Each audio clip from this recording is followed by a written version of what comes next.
नमस्कार प्रिय दर्शक बंधु स्त्री संगे परपुरुषेर सिर्फ प्रेम अवैध सम्पर्क नय जानालो हाईकोर्ट।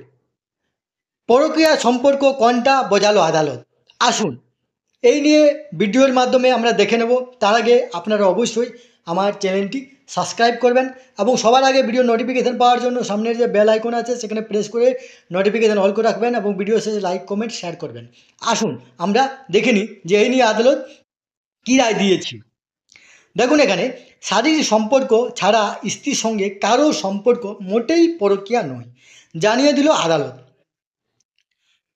ভারতে পরকীয়া শাস্তিযোগ্য অপরাধ নয়। 2018 সালে সুপ্রিম কোর্টের 5 বিচারপতির সাংবিধানিক বেঞ্চ সর্বসম্মতিক্রমে 497 ধারা বাতিল করে দেওয়ার পর থেকেই বিয়ের বাইরে প্রেম আর ভারতে অপরাধ হিসেবে বিবেচিত হয় না। আর এবার পরকীয়া কাকে বলে তা নিয়ে পর্যবেক্ষণ ব্যক্ত করলেন মধ্যপ্রদেশ হাইকোর্টের বিচারপতি। একটি দাম্পত্য কলহ সংক্রান্ত মামলায় আদালতের মন্তব্য, শারীরিক সম্পর্ক না থাকলে অন্য পুরুষের সঙ্গে সেরে প্রেমকে পরকীয়া বলা যায় না। একটি গুরুত্বপূর্ণ রায়ে মধ্যপ্রদেশ হাইকোর্ট বলেছে যে শারীরিক সম্পর্ক ছাড়া অন্য ব্যক্তির প্রতি স্ত্রীর দুর্বলতা থাকতেই পারে, মানসিক সংযুক্তি থাকতেই পারে, কিন্তু যতক্ষণ না সেটা শারীরিক মিলনের জায়গায় পৌঁছাচ্ছে ততক্ষণ সেটা পরকীয়া বলেও দাবি করা যাবে না। তবে বিয়ের বাইরে যদি কারোর সঙ্গে শারীরিক সম্পর্ক থাকে তবে সেটিকে পরকীয়া বলা যায়। মধ্যপ্রদেশের এক পারিবারিক আদালতে একটি দাম্পত্য কলহ সংক্রান্ত মামলা হয়। সম্প্রতি ও আর্থিক বিরোধ ও নিষ্ঠুরতার জন্য আলাদা হয়ে গিয়েছিল ওই দম্পতি।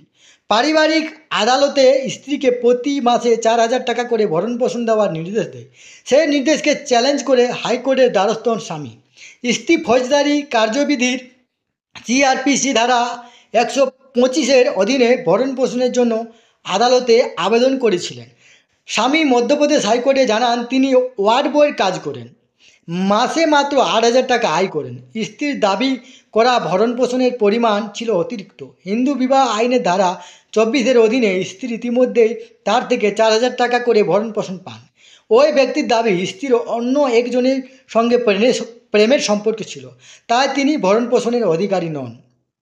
তাতে আদালত স্পষ্ট জানিয়ে দেয়, ফৌজদারি দণ্ডবিধির 125(4) ধারা অনুসারে কেবলমাত্র ব্যভিচারে লিপ্ত অর্থাৎ আইন অনুসারে বিবাহের বাইরে যৌন সম্পর্কে লিপ্ত স্ত্রীকেই ভরণপোষণ থেকে বঞ্চিত করা যেতে পারে। কেবল অন্য ব্যক্তির প্রতি আবেগগত সম্পর্কের অভিযোগে বঞ্চনা করা যাবে না। এই তথ্যটি আপনাদের সাথে শেয়ার করলাম। সুস্থ থাকবেন, ভালো থাকবেন, ধন্যবাদ।